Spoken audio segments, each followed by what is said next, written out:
¿Qué tal chicos, chicas? ¿Cómo están? Muy buenos días tengan todos ustedes. Estamos en una nueva clase de literatura. Mira tú, estamos ya en la semana número 18. Estamos en la semana número 18, tercero de secundaria, literatura, aquí en Genes. Te saluda el profesor Jonathan Mostacero, como siempre. ¿Qué vamos a realizar el día de hoy? ¿Cuál es el tema que vamos a realizar esta semana, profe? Hoy vamos a hablar en específico de uno de los grandes poetas del siglo de oro. Recuerda que el siglo de oro es de España. Todo este año estamos hablando de literatura española. Entonces vamos a hablar de uno de los grandes poetas del siglo de oro español. Recuerda que hemos estado hablando siglo de oro, lírica del siglo de oro, y ahora vamos a pasar a ver a los poetas. Hoy vamos a hablar de Garcilaso de la Vega. Sí, vamos a hablar hoy de Garcilaso de la Vega. Profe, ¿el Inca Garcilaso de la Vega? No. No. ¿Ya? Vamos a hablar de Garcilaso de la Vega, que ya te explicaré. Es uno de los más importantes poetas españoles. ¿Sí? Muy bien. Garcilaso de la Vega. Vamos a hablar un poquito de él. ¿Eh? Muy bien. Tenemos por aquí Garcilaso de la Vega. Garcilaso de la Vega. Veamos qué cosillas hay al respecto de la vida de Garcilaso de la Vega. Veamos un poco de la vida. ¿Eh? Vida de Garcilaso de la Vega. Profe, yo recuerdo que Garcilaso de la Vega era el máximo representante de la escuela italiana. Algo así recuerdo. Claro, está bien. Garcilaso de la Vega es el máximo representante de la escuela italiana, o también llamada, si tú te acordarás, petrarquista, ¿cierto? Escuela italiana o escuela petrarquista, porque tenía una poderosa influencia de Francesco Petrarca. ¿Sí? Muy bien, que es un autor italiano. Entonces, hablemos un poquito de la vida de Garcilaso de la Vega, ya que fue una vida bastante interesante, fue una vida bastante destacable, a pesar de que vivió muy poco tiempo, ¿ya? Vivió un poco más de 30 años, 34 años, 35 años, ¿ya? En ese corto lapso de tiempo no tuvo grandes obras, ¿no? Mejor dicho, no tuvo obras muy extensas, pero sí una que otra de una valía muy destacable, ¿sí? Vamos a ver que Garcilaso de la Vega compone las obras más famosas que él tiene son las llamadas églogas, ¿sí? Veamos entonces un poquito de la vida de Garcilaso de la Vega el día de hoy. Garcilaso de la Vega va a nacer en Toledo en 1503. Nace en Toledo en 1503, estamos hablando de pleno siglo XVI. ¿Sí? Garcilaso de la Vega va a nacer en un periodo en el cual pocos años después va a ascender al trono Carlos I o Carlos V de España. Entonces, Garcilaso va a pasar su niñez en ese contexto político del ascenso de Carlos I al poder. Garcilaso de la Vega fue conocido como el Petrarca español. El Petrarca español. ¿Qué quiere decir el Petrarca español? O sea que tenía una influencia muy marcada de este autor italiano que era Francesco Petrarca. Sobre todo porque tenía una visión muy particular acerca de la poesía amorosa, de la trascendencia, del amor platónico, ¿no? Entonces, en ese sentido, se parece mucho la poesía de Garcilaso de la Vega a la poesía de Francesco Petrarca. Y obviamente también por el aspecto de la forma, la métrica, la rima que usa Petrarca, el soneto, lo va a usar también Garcilaso de la Vega. ¿Sí? Entonces, veamos ahí algunas cositas importantes con respecto a él además. También es conocido como el príncipe de los poetas españoles, porque es considerado uno de los poetas iniciales del Renacimiento, del primer Renacimiento. Entonces también Garcilaso de la Vega recibe este apelativo. Otra cuestión interesante es que venía de una familia ilustre. Garcilaso de la Vega era considerado un noble. En esta época era algo bastante común, porque la nobleza tenía acceso a la cultura, tenía acceso a la literatura, tenía acceso a la filosofía, ¿ya? Tenían pasatiempos como, por ejemplo, practicar esgrima, tú sabes las espaditas, ¿sí o no? ¿Ya? Una cosita así, ¿ya? Muy bien. ¿Ya? Aquí nosotros lo hacemos con palos de escoba, ¿no? Solamente que ellos sí lo hacían con reales, ¿ya? Pequeños sablecitos, ¿ya? Entonces, Garcilaso de la Vega era un chico de buena familia, ¿ya? Era un chico de buena familia. Y esta familia también era una familia culta. Él sabía hablar diferentes idiomas, también, como te digo, practicaba esgrima, luego se volvió caballero, luego se volvió militar. Entonces, ya puedes ver más o menos por dónde va. Se parece mucho este aspecto de la vida de Garcilaso de la Vega a la de Jorge Manrique. ¿Te acuerdas de Jorge Manrique, que también era militar? Y pues era poeta, tenía este doble pasatiempo, esta doble ocupación. En el caso de Garcilaso de la Vega va a ser muy parecido. Ambos mueren jóvenes igual, ¿no? Jorge Manrique muere con 40 y pocos años, Garcilaso mucho menos, casi 10 años, ¿no? Casi 10 años antes, ¿no? Eh, También muere a los 34 años, ¿no? Por ahí, ¿no? Entonces se podría decir que Jorge Manrique vivió un poco más de tiempo.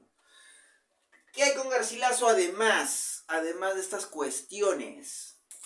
En 1520 va a ser un año importante para Garcilaso de la Vega porque se va a adentrar al servicio militar en el cual, pues, como te decía, el rey de España en aquella época era el famosísimo Carlos I. Carlos I de España era el rey por aquella época, ¿sí? El rey por aquella época de España, pues en el gobierno de Carlos I o Carlos V, como tú quieras decirlo. También se conquista México, se conquista pues el Perú, ¿no? El virreinato de Nueva Castilla. Entonces se resuelve un imperio enorme, un imperio extenso, que ya habíamos hablado un poquito de esta cuestión clases pasadas, ¿no? Ahora que tenía también partes de Italia, el virreinato de Nápoles, el virreinato de Cerdeña. Entonces tenía un territorio amplísimo. Las Filipinas también, imagínate, ¿no? Entonces tenía territorio en diversos continentes. ¿Qué más? El padre de Garcilaso de la Vega había sido el embajador del mismo nombre, Garcilaso de la Vega, ¿ah? Y había sido embajador de Roma, fíjate, había sido embajador de Roma. Entonces, el cargo político que tenía su padre era de un prestigio considerable. Y puedes darte cuenta del dinero, de la posición económica que tenía, ¿no? Muy bien. ¿Qué más? Va a luchar Garcilaso de la Vega en la batalla de Olias, que es en 1521, muy jovencillo él, date cuenta que más o menos tendría 18 años, por ahí, jovencito, bien intrépido él, ¿eh? Y en la campaña contra Francia, porque en aquella época Francia era un enemigo a vencer para el Imperio Español, ¿sí? También Francia resultaba ser una potencia mundial y España, pues, España trataba de vencerlo a como de lugar, ¿no? En ese sentido se da el contexto de la batalla de Olias, en la cual pues salen bastante bien parados, ¿no? Garcilaso de la Vega es condecorado, ¿no? Tiene acciones de valor, ¿no? Acciones gallardas en batalla. Entonces, debido a eso, su prestigio militar, prestigio político va en aumento. ¿Qué más? ¿Qué va a pasar? Se le va a otorgar un premio debido a su gallardía en combate. Este premio va a ser la Orden de Santiago. ¿Recuerdas tú que Garcilaso de la Vega, ¿ya? Garcilaso de la Vega era militar? La Orden de Santiago se le entregaban a los militares más prestigiosos, ¿no? Y de mayor fama, ¿no? Y de mayor bravura en el campo de batalla. La Orden de Santiago era una orden de élite, de clase alta. Sí, también te puedes acordar, Jorge Manrique estaba en la Orden de Santiago como el padre de Jorge Manrique, Rodrigo Manrique, ¿cierto? ¿Te acuerdas? Las coplas a la muerte de su padre son dedicadas a don Rodrigo Manrique. Tanto don Rodrigo como Jorge Manrique, poetas que hemos visto clases pasadas, estaban en la Orden de Santiago. Garcilaso también como buen guerrero. ¿Ya? Muy bien. Vamos a ver que como la vida de Garcilaso era batallar, ir de campaña en campaña, era un personaje político interesante, era un chico joven, eh, iba y venía de Italia también, que era algo que comenzó a hacer con mucha frecuencia, y como en aquel entonces el Imperio Español abarcaba algunas zonas italianas, entonces eso hacía que Garcilaso pues pasara por Italia como por su casa. De esa manera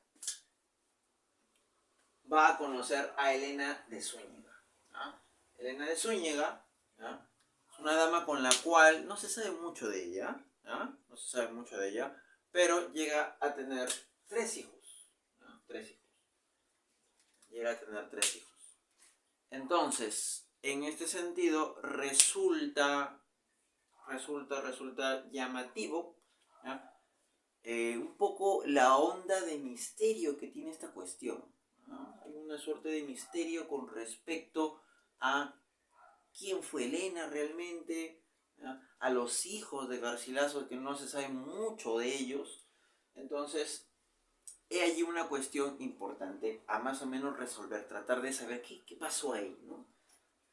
En 1526 va a pasar algo importantísimo en la vida de Garcilaso de la Vega. ¿Ah? En la de Elena de Zúñiga no se sabe mucho, sin embargo, hay otra chica en la vida de Garcilaso de la Vega. Es que este Garcilaso era como una especie de conquistador, el bro. Iba a un lado, iba a otro, no se sabía qué hacía con su vida. ¿Ah? Probablemente haya tenido más de 3 hijos. Realmente pues que esa parte de la vida no es tan importante, entonces por eso no, de repente no se la llega a tocar o a considerar, ¿ah? Pero esa parte también resulta estar un poco oculta, no se sabe muy bien, no se ha escarbado muy bien en esa parte de la vida, pero de la chica de la cual más se habla y se considera la musa de Garcilaso de la Vega es Isabel Freire. Isabel Freire era una dama de alta sociedad portuguesa, portuguesa, que conoce Garcilaso en 1526. En 1526. En 1526, en la boda real de Carlos I, ¿no?, que se va a casar con, ¿ya?, una princesa de Portugal, ¿no?, también se llamaba Isabel, no eran iguales obviamente, ¿ah?, va a conocer a Isabel Freire, el jovencito Garcilaso de la Vega. Entonces Garcilaso era muy chiquillo, el rey también no era un rey muy mayor, muy adulto, era un rey joven, en sus 30 y pocos, ¿ah? Entonces llega a conocer a Isabel, al parecer Isabel lo rechaza, y obviamente cómo no lo iba a rechazar si pues sabía de la reputación que tenía Garcilaso de la Vega, no era un personaje muy serio que digamos, ¿no? Entonces Isabel Freire lo rechaza y pues Garcilaso al parecer la recuerda para siempre, ¿ya? O sea, ¿no?, recordó a la que lo rechazó, una cosa así, ¿ya?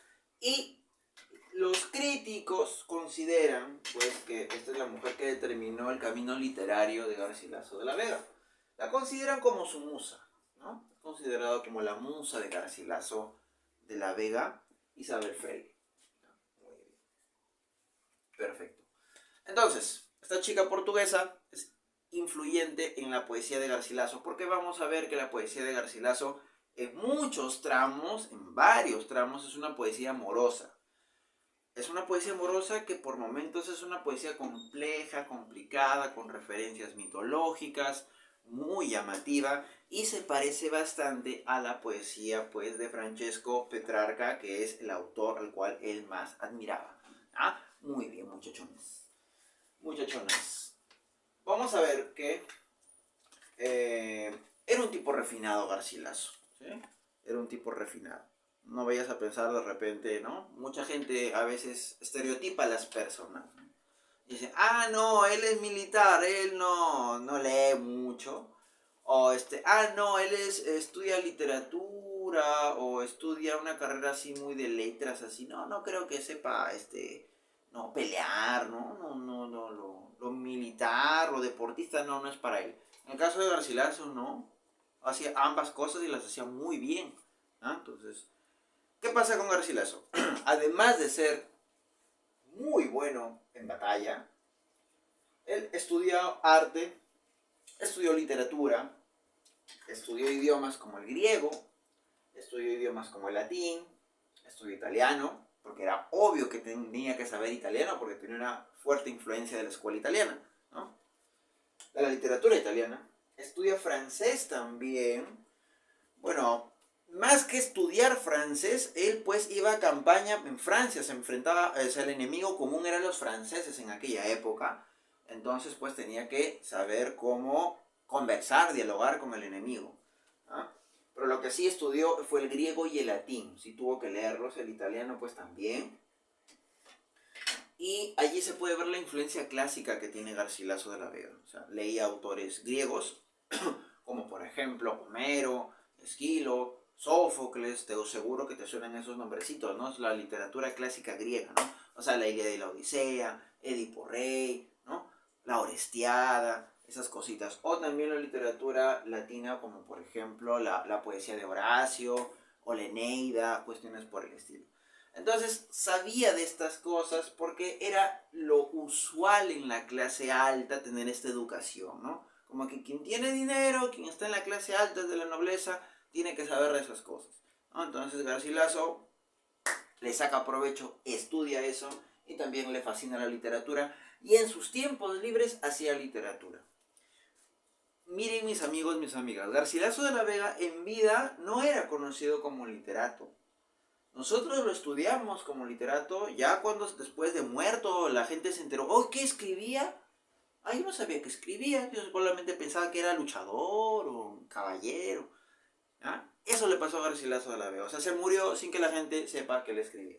Probablemente los amigos más cercanos, seguro a él, sabían, ¿no? Por ejemplo, vamos a ver que tenía un amigo que era poeta, ¿no? Pero fuera de eso, muy poca gente consideraba que Garcilaso de la Vega era un poeta o un literato. Muy bien. ¿Qué más? ¿Qué más? Practica la esgrima. Ah, era muy bueno practicando la esgrima. ¿No? Muy buen espadachín. Además, era músico. O sea que el bro hacía de todo, ¿no? Era un tipo joven. No vamos a pensar que era experto en todo, ¿no? Pero al parecer pues tenía talento en muchísimas cosas. Tocaba el laúd, tocaba la citara. Estos instrumentos son bastante propios de la época y además recuerda tú la poesía trovadoresca, los juglares, no sé si te acuerdas, ¿ya? En ese sentido, los juglares, la poesía trovadoresca utilizaba instrumentos musicales, entonces era una especie de herencia que ya se tenía, ¿no?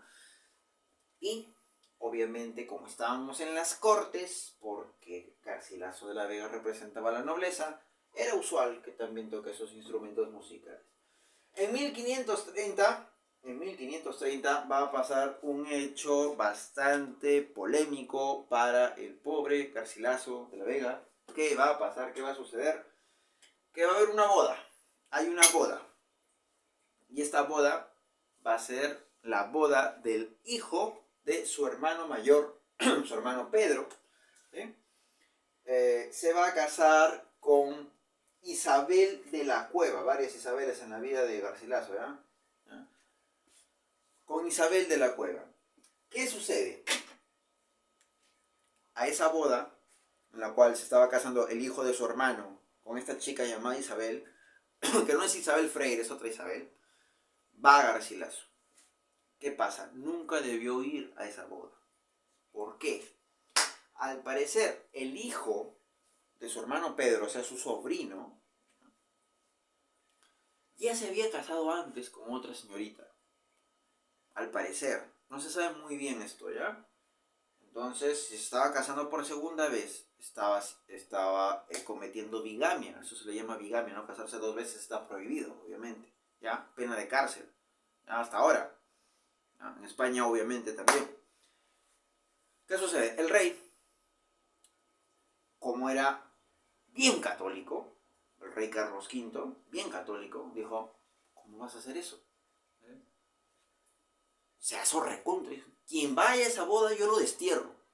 Y al parecer Garcilaso no sabía, no estaba enterado. No sabemos muy bien cómo es el contexto, pero sucede que Garcilaso va a la boda y Carlos V, que era amigo suyo inclusive, se entera y dice, que Garcilaso me ha puesto, en juego lo que he dicho.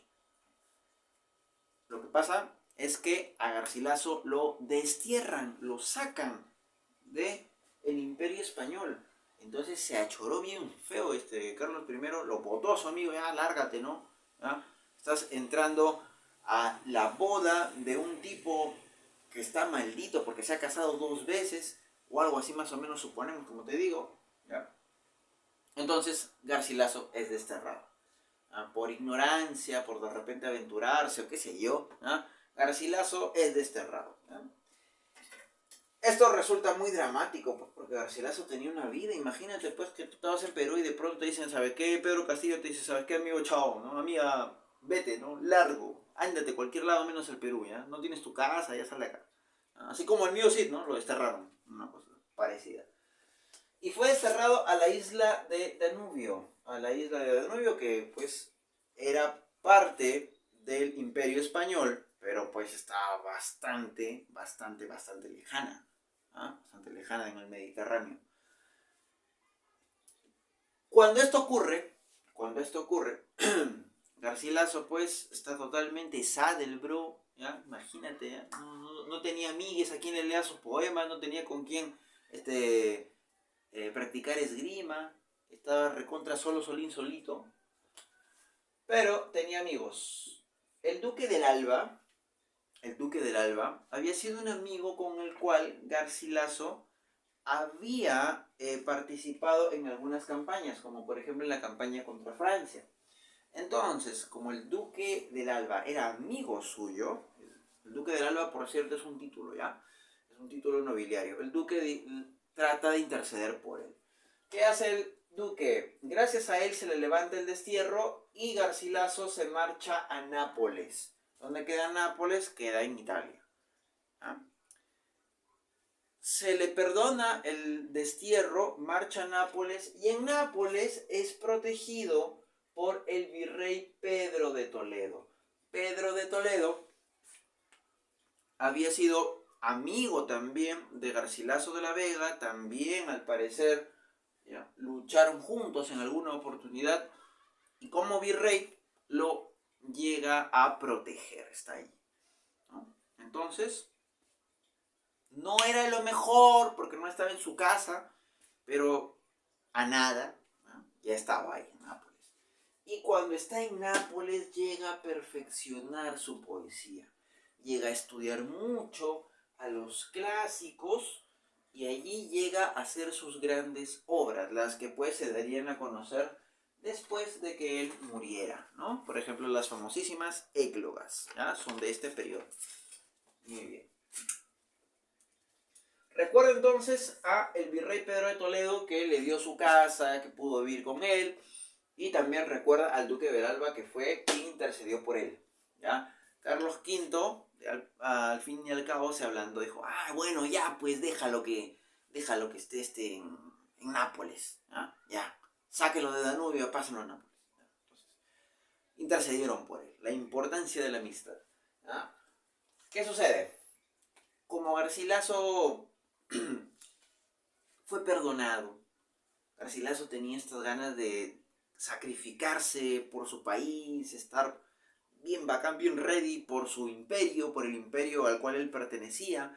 Entonces, en una de estas batallas contra los franceses, hay una avanzada de España llega a tratar de invadir algunos territorios franceses. En la campaña de Provenza, que es una famosa campaña, hay un asalto a una fortaleza. La fortaleza se llama ya Lemieux, ¿no? O Lemuy, ¿ya? Porque aquí se escribe Lemuy realmente, ¿ya? Se asalta esta fortaleza francesa y van varios soldados a atacar, ¿no? Están, ¿ya?, con sus carabinas, con lanzas, varios soldados, entre ellos uno de los que encabezaba la marcha, lo que se cree era Garcilaso de la Vega. ¿Ya? Eso puede que lo hayan inventado para darle mayor prestigio, ¿ya? Pero bueno, eso es lo que dicen. Garcilaso de la Vega estaba en la avanzada, peleando contra los franceses, ¿ya?, ganando, y lamentablemente muere en batalla, ¿no? Muere en batalla. Una explosión, Garcilaso muere, ¿ya?, y muere jovencísimo, ¿no? Muere jovencísimo, muere en 1536. Tenía más o menos de 33 a 34 años, imagínate, ¿ya? Imagínate, jovencísimo, ¿sí? Muy bien. Muere en Niza, muere en Francia, ¿sí? No muere en el territorio español.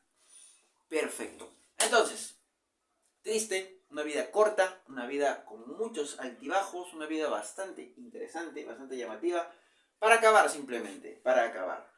Recuerda que fue amigo Garcilaso de Juan de Boscán, este poeta que sí era un poeta bastante reconocido, ¿eh?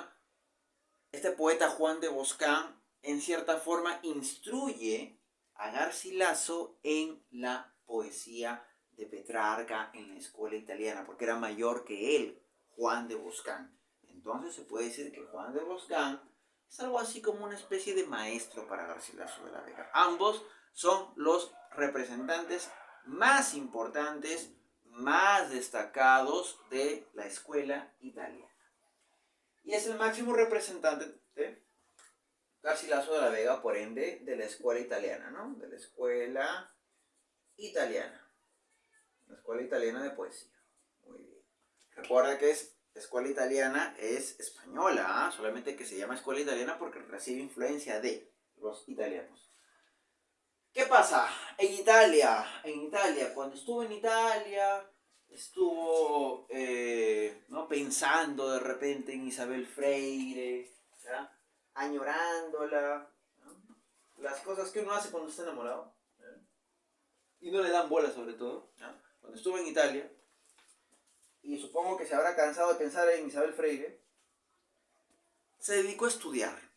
Ya no peleaba tanto, se dedicó a estudiar por un periodo. Y en ese periodo va a fortalecer su cultura estudiando los clásicos. Estudia Virgilio, estudia Horacio, estudia Ovidio, estudia los griegos, ¿ya? Quiere decir que estar desterrado en Italia fue decisivo para que Garcilaso se vuelva un genial poeta, ¿ya? De algo malo se saca algo bueno. Ya que me desterraron, se puso a estudiar y estudiar y estudiar, y se volvió un grandioso poeta y grandioso intelectual también. Listo, chicos, eso ha sido todo por hoy. Espero que te haya gustado la clase. Hemos hablado de la vida del gran Garcilaso de la Vega. La próxima clase hablamos un poco de las obras. Cuídate mucho. Chao.